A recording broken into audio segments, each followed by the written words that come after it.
Sharma show में। आपने वशीकरण के बारे में काफी पढ़ा और सुना होगा। आज हम जानेंगे वशीकरण हकीकत में क्या है। क्या वशीकरण सच में होता है? आइए जानते हैं वशीकरण के बारे में। जैसे वशीकरण क्या है? क्या वशीकरण सभी पर किया जा सकता है? वशीकरण के पॉजिटिव और नेगेटिव इफेक्ट्स क्या हैं? आपके द्वारा कराए गए वशीकरण ने काम क्यों नहीं किया? क्या वशीकरण करने की शक्ति किसी में भी हो सकती है? आइए जानते हैं अपने पहले प्रश्न का उत्तर। वशीकरण क्या है? वशीकरण एक संस्कृत शब्द है जो वशी अथवा करण से जुड़कर बना है, जिसका अर्थ होता है किसी व्यक्ति के विचारों एवं कार्यों को नियंत्रित करना।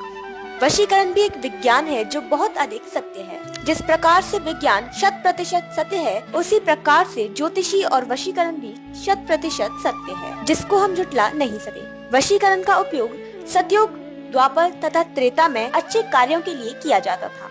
पहले के समय में संत महात्मा इसका उपयोग दूसरों के भलों के लिए करते थे। हमारा दूसरा प्रश्न है, क्या वशीकरण सभी पर किया जा सकता है? हालांकि यह कहना सही नहीं होगा, क्योंकि यदि वशीकरण सभी पर किया जा सकता तो हम अपने जीवन के हर एक व्यक्ति को नियंत्रण में रख पाते। तथ्य यह है कि हम वशीकरण का उपयोग सिर्फ और सिर्फ उन लोगों पर कर सकते हैं जिनसे हम जुड़े हुए हैं। वशीकरण का अभ्यास करना प्रत्येक और सभी के लिए संभव नहीं है। वशीकरण का सफलतापूर्वक उपयोग सिर्फ वही लोग कर सकते हैं जिनको इस बारे में पूर्ण रूप से जानकारी हो।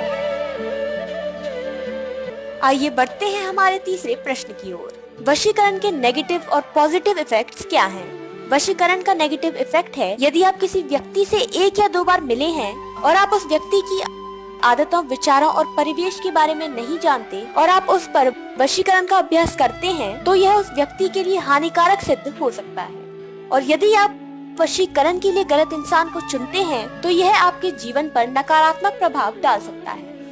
वशीकरण का पॉजिटिव इफेक्ट है, वशीकरण उन संबंधों को सुधारने के लिए किया जा सकता है जो किसी कारणवश बिगड़ चुके हैं।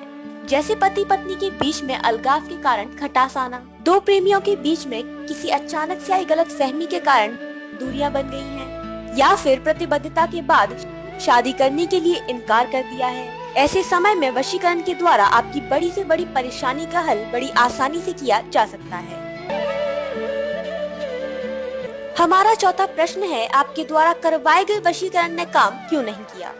यदि आपने पहले भी किसी ज्योतिषी, तांत्रिक या मौलवी से वशीकरण करवाया था और उससे आपको कोई भी परिणाम नहीं मिला, तो ऐसा अभ्यासी के कारण है, तकनीक के कारण नहीं। इसका सबसे बड़ा कारण यह है कि जो व्यक्ति वशीकरण कर रहा था उसे इस बारे में पूरी जानकारी नहीं थी, क्योंकि वशीकरण हर इंसान नहीं कर सकता।